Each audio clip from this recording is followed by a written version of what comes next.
What you cooking? Same thing I've been cooking the past 15 years with the hope of poisoning you. Ain't working so well. Not yet. Be honest, though. Tastes bad enough to kill a man. I never was much of a cook, but I did try to be a good wife. And you have been. Given what we was and what we came from, I think we've gone and done okay. I look at Jack. I look at him, and I think we've been blessed. Maybe he can be something more. He's a good kid. He can be whatever he wants to be. He ain't gonna be no frontier gunslinger killing and running no gang, though. That way's over. Railroads and government and motor cars and everything gone and done away with all that. And he ain't gonna marry no orphaned working girl running with a bunch of hucksters, neither. If he meets one like you, I hope he'll marry her. Stop. For an illiterate gunslinger, you sure know how to make a girl blush. God damn crows! John! You have got to go deal with them. They've broken into the silo again and are eating all the corn out from it. Of course, my angel. Wait. Get out of there. All right, all right. Go on. Scat. Shh.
Finally.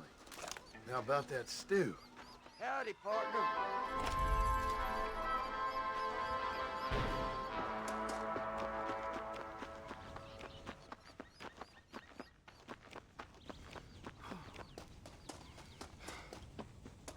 Howdy, Paul. John, we got a telegram from some lady friend of yours, a Bonnie something or other. Something you ain't telling me? Bonnie McFarland. She's a friend. Saved my life when I went after Bill and nearly got myself killed again. Oh, now you two's in the habit of sending each other letters. How very nice. It weren't nothing like that. What's it say? I don't know. I can't. Well, you know I can't read. Give it here. You read that thing out loud? I ain't hiding nothing. Dear Mr. Marston, stop. Need corn sacks. Stop. Emergency. Stop.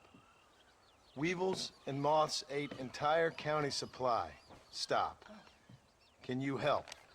Not exactly the most romantic request now, is it? I guess not.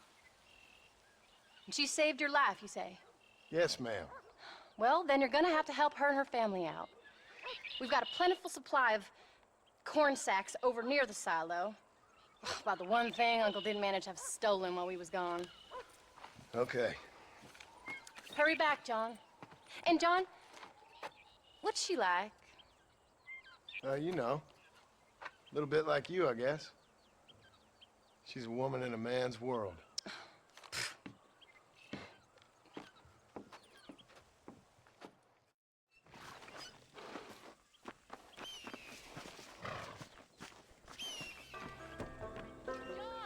Wait! changed my mind. I'm coming with you. Well, come on then. Let's get going.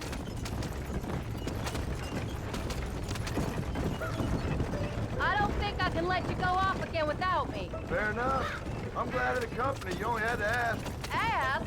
I was waiting for you to ask me. I thought you'd want to keep an eye on the boy. Oh, while you were off cavorting with cowgirls in the next county? I don't think so, John Marston. You only just got home. That Jack has seen enough of me for a lifetime. So, is she married? This phony McFarland? No, What does she look like? I don't know. Pretty normal, I suppose. Normal? What? Normal like me? No, normal as in 2 eyes, mouth, nose, that kind of normal. Besides, ain't no woman fine as you. A little flattery. Now we're finally getting somewhere. If you find yourself in a hole, the first thing to do is stop digging. Another pearl of wisdom from John Marston. I sure do miss those. I never took you for the jealous type, Abigail. I ain't jealous so much as curious. You heard what she wrote. It's just some corn. She saved my life, and she was decent enough to me, so I owe her this much at least. How did she save your life anyway? She found me half dead on the side of the road and took me to the doctor. Most folks would have left me there. Half dead from what? Bill didn't take so kindly to me visiting unannounced. Bill never did like surprises. How was he? Same as he was when we left. Angry and dumb. Taking his revenge out on the world. People down there was really scared of him. Of Bill? You gotta be kidding me. He was only frightening if he was afraid of dumb fools. Bill weren't so bad, but when Dutch went crazy, Bill took it hard. For a while, we all thought we'd found something right. A better way to live, but it was just a lie.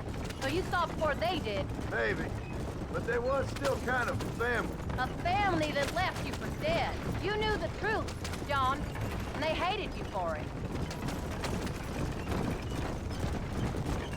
Where did they take you? Who? Those government bastards. Where did they hold you and Jack? I ain't sure. They kept their eyes covered there and back. Can't have been too far from here, though. They treat you right? It ain't the first time I've had a gun to my head, John. You're forgetting your marriage proposal. Very fun.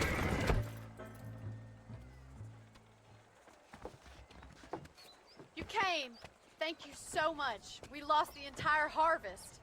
Miss McFarland, I'd like you to meet my wife, Abigail. Oh, ain't you quite the gentleman all of a sudden? It's a pleasure to meet you, Mrs. Marston. Likewise. Thank you for saving my husband's life.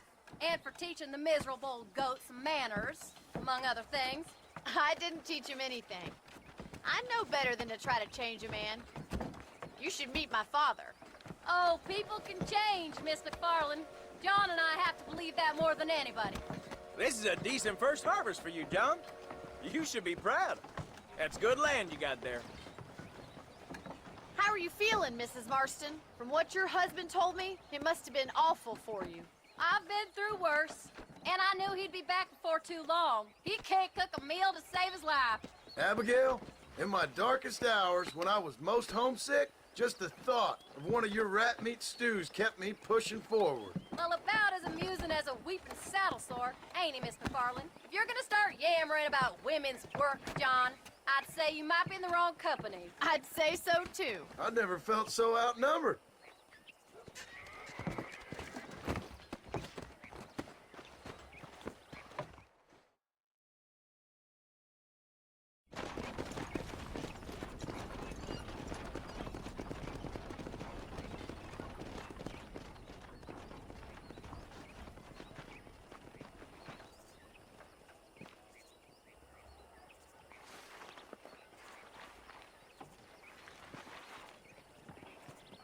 Ma'am?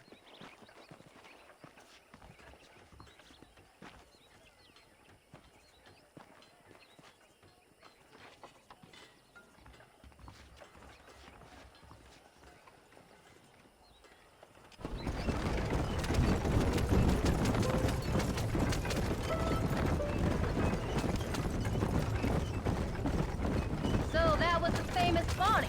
That was her, all right. She's pretty. She's normal, like I said. Well, you always wanted to be a rancher. I'd have thought she'd be just your thing. The perfect rancher's wife, if I ever saw one. I already got a rancher's wife. I'm only teasing. I like her, and I'm glad she saved your life. Most of the time, anyways.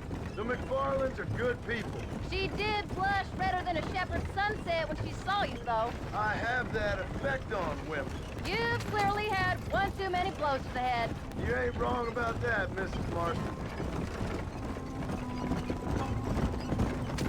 That's quite a ranch they got there. That'll be us someday. As soon as we get back on our feet. I don't know, John.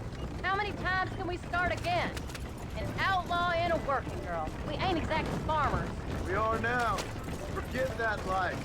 It's over. Do you really believe that? We have to. It's the only way we'll ever have a future. The life we led, that doesn't go away. It's never over. You think those government men are just gonna leave us alone now? The old gang's dead. I did what they asked. And that's it? A life of crime forgiven? We're back together, ain't we? Until they decide you owe them something else. Sometimes I think I was the stupid one for believing I could get out. Maybe Dutch, Bill, and Javier were just being honest with themselves. You ain't perfect, John, and I sure ain't. But you're better than they are. Than they were. Maybe we can't change. But we gotta try, for Jack's sake. Even if we have to start again 100 times. It's better than going back to what we were. How's Jack doing? Angry, upset. He's been through a lot. I hope he's gonna be all right. It's gonna take time. For a while, his world was safe.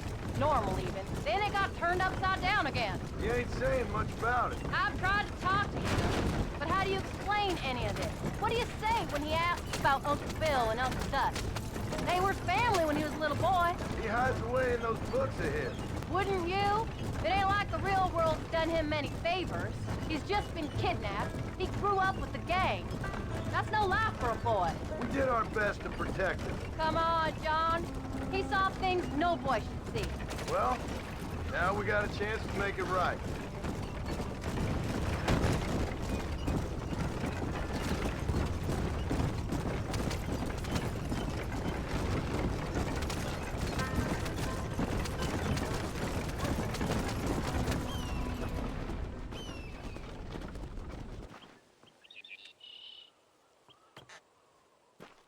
We did good today, John.